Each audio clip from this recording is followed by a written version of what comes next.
ഡൽഹിയിൽ ജനോത്സവം 3-ാം ദിവസത്തിലേക്ക് കടക്കുകയാണ്.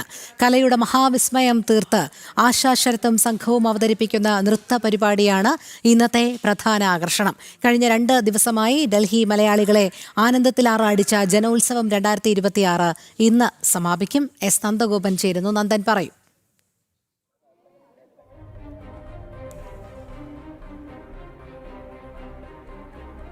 രോഹിണി, ജലോത്സവത്തിന്റെ 3-ാം ദിവസമാണിന്ന്. കഴിഞ്ഞ 2 ദിവസവും ഡൽഹി നിവാസികളെ ആനന്ദത്തിൽ ആറാടിക്കുകയായിരുന്നു അക്ഷരാർത്ഥത്തിൽ ജനോത്സവം 2026 എന്നുള്ളതാണ് യാഥാർത്ഥ്യം. ഇന്നലെ KS ചിത്രയുടെ അടക്കം വലിയ പരിപാടികളുണ്ടായിരുന്നു.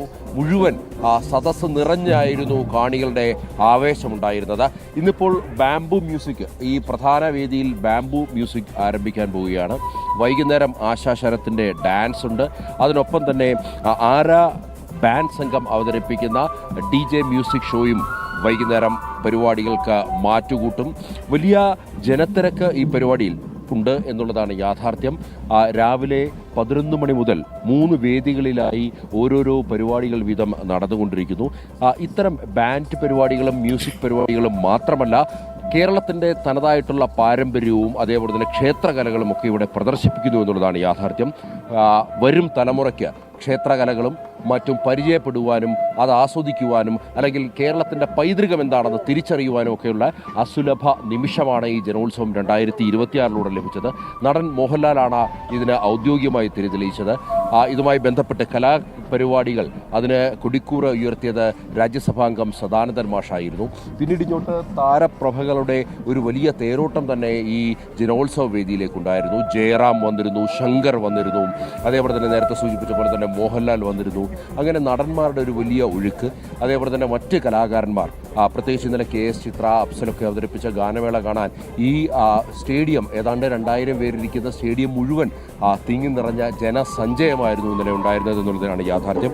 ഇന്നിപ്പോൾ 3-ാം ദിവസമാണ്, അവസാന ദിവസമാണ്. ഇന്ന് ഞായറാഴ്ച കൂടിയാണ്. സ്വാഭാവികമായും ജനോത്സവ വേദിയിലേക്ക് വലിയ തിരക്കുണ്ടാകുമെന്നുള്ളതാണ്. ഏതായാലും ജനോത്സവത്തെ സംബന്ധിച്ച് അല്ലെങ്കിൽ ജനോത്സവത്തിൽ ഇന്നത്തെ പരിപാടികളെ സംബന്ധിച്ച് ചില വിശദീകരണം കൂടി ഇന്നത്തെ ഈ പരിപാടിയിലേക്ക് കൂടി ഒന്ന് പോകേണ്ടിയിരിക്കുന്നു. ഇവിടെ പരിപാടിയുടെ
രോഹിണി, അങ്ങനെ പ്രധാന വേദിയിൽ ഒരു പരിപാടി നടക്കുന്നു. മറ്റ് 2 വേദികൾ കൂടി സജ്ജീകരിച്ചിട്ടുണ്ട്. അവിടെ പൂരക്കളി, അതേപോലെ തന്നെ തെയ്യമടക്കമുള്ള കലാരൂപങ്ങളാണ് അവിടെ പ്രദർശിപ്പിക്കുന്നത്. കളമെഴുത്തും പാട്ടുമുണ്ട്. നേരത്തെ സൂചിപ്പിച്ച പോലെ തന്നെ കേരളത്തിൻ്റെ സാംസ്കാരിക തനിമ ആ രീതിയിൽ ഒപ്പിയെടുത്ത് രാജ്യതലസ്ഥാനത്തേക്ക് ഇവിടുത്തെ മലയാളികളെ അവർക്ക് മുന്നിലേക്ക് പ്രദർശിപ്പിക്കുവാൻ വേണ്ടിയാണ് ജനോത്സവം എത്തിച്ചിരിക്കുന്നത്. വലിയ അഭിനന്ദന പ്രവാഹമായിരുന്നു ജനം TVക്കും, പ്രത്യേകിച്ച് ഇത്തരമൊരു പരിപാടി സംഘടിപ്പിച്ച ജനം TVക്ക് ലഭിച്ചത്.